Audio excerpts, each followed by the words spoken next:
Votre définition de la modernité est très intéressante, mais en fait, si on l'applique, est-ce que Raphaël, Saadi, Rumi sont des poètes modernes?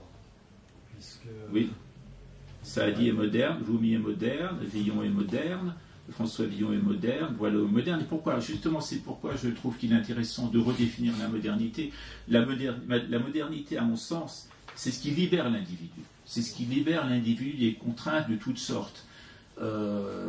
L'électricité, ça vous permet de vivre dans un milieu qui est protégé, qui est confortable, qui vous permet de survivre. Et l'œuvre de Saadi vous permet de survivre donc à travers une société qui est aliénée. Donc ça vous libère aussi d'une certaine manière. La différence entre l'œuvre de Saadi et l'électricité, c'est que demain on trouvera autre chose. Après l'électricité, il y aura l'énergie solaire ou autre. Mais les œuvres de l'esprit, l'homme reste toujours pareil. L'homme ne change pas. L'homme de l'ère médiévale, en tout cas pour sa structure interne, pour sa structure psychologique, mentale, reste le même. Et l'œuvre de Saadi est toujours performante, elle est toujours efficace. Si vous lisez aujourd'hui Saadi, vous êtes transporté, vous apprenez quelque chose. Et en ce sens-là, les œuvres de l'esprit demeurent, donc celles qui ont fait leur preuve, bien entendu. Les œuvres de l'esprit demeurent. Et c'est pourquoi il est important de les maintenir, de les garder en vie. Et en Iran, aujourd'hui, quand on récite les poèmes de Ferdowsi ou de Saadi ou de Hafez, on continue à se fortifier. Hein, c'est comme des vitamines, c'est de la vitamine intellectuelle que vous continuez encore à utiliser. Et pour les garder en vie, ben, il faut les oraliser, il faut les réciter, il faut les chanter, il faut leur donner vie. La pire des choses, c'est de les laisser reposer sur les rayons des bibliothèques où là, ils vont mourir à petit feu. Et il faut aussi, alors ce qui est important aussi, c'est la transmission, la notion de transmission. L'avant-dernière génération de poètes, parce qu'on parle de poésie postmoderne, par exemple en Iran, mais la génération de Sheher-Eno, donc de la poésie nouvelle, qui ont apporté un bouleversement structurel, une révolution structurelle de la poésie, où on n'écrivait plus avec des rimes, on écrivait autrement, mais ils ont gardé leur enracinement.